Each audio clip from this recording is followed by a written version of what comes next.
Hey everyone, today is Sunday, April 27th, and today I'm going to do a round of questions and answers. I posted on our Provo Nerdfighter group page asking people to ask me questions, which I should know by now will always result in some really weird stuff. I mean, some of them are pretty normal basic questions, but some of them are bizarre. So here we go. If you had wings, what would they look like? This is a very important question to me because I love wings. I like to think I would have big old raptor wings, like bird of prey wings. And like the prime feathers would be kind of this dark gray, but then there would be layers underneath of like iridescent green and purple, kind of like hummingbirds have a lot. That sort of color. I think that sounds cool. What's your favorite cookie? I really like those Girl Scout cookie Samoas, you know, with the coconut. Actually, pretty much anything with coconut, I love. If you got drafted, would you go? Well, yeah, probably, because I wouldn't want to get arrested, and I don't really want to, like, leave the country. But I also think they probably wouldn't really want me once I got there, because I'm kind of useless when it comes to physical stuff, and I hate guns. So I think that if our country came to a draft again, they could probably find better uses for my skills than being in the army. Who was your first celebrity crush? Well, the first major one was Orlando Bloom. I remember when I was 14 coming to the devastating realization that he was twice my age, because when I was 14, he was 28. That was a hard blow. What's your favorite children's book? Well, in past, I've discussed how my favorite book of all time is The Giver, which is technically a children's book. When I was a kid, my favorite book was Are You My Mother? I had that thing memorized. What's your favorite avocado? Most of these really weird ones are from Tim, and he just wrote them to be a turd, so I'm gonna say my favorite avocado is the kind that's in my mouth. If you could be any fabric in the world, why on earth would you be a fabric? I don't know. I don't think I would choose to be a fabric. I'd probably be something stretchy, because I'm very adaptable. Who's your favorite character from Fraggle Rock? I never watched Fraggle Rock, so sorry. But I do know there's that one, like, little orange girl with, like, the tufty pigtails. So I'm gonna go with her. I don't know what her name is, but I know she exists and I know she's in that show, so that one. Best jump? Oh, I know. So there was this video I saw on YouTube of this octopus.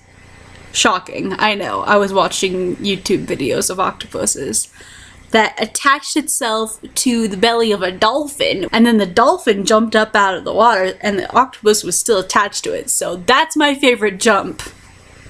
Octopus attached to dolphin jump.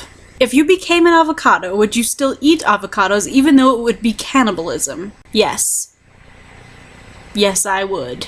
Thoughts on penguins? They're super cute, and I like them a lot, and I think they're a little bit hilarious. Also, I really loved Scamper the Penguin when I was little, and it was kind of a devastating realization to me when I learned that penguins aren't actually pink. That broke my heart a little bit. But I don't have the kind of encyclopedic knowledge on penguins that I do on various other animals because I haven't Wikipedia'd the crap out of them like I have some other certain animals.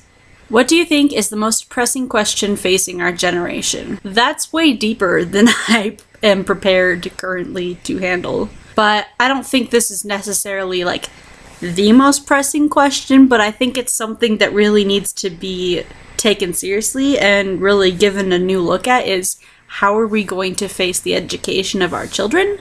Because let me tell you right now, we're doing it wrong and we gotta fix it. This one's my favorite. This one was submitted by Holden Brimhall. I just have to put his name out there because it's a beautiful question. You ready for this? Okay. You wake up one morning and find that every human being on Earth has been frozen in time.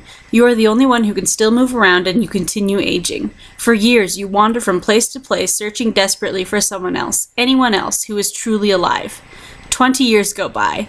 You don't recognize your reflection anymore, but when you visit what was once your childhood home, you find your family, completely unchanged. Nearly crippled by despair, you rush out of the house and down the street, passing the people you called friends. There's the kind older lady who babysat you, and look to her left, your high school boyfriend with his newborn daughter.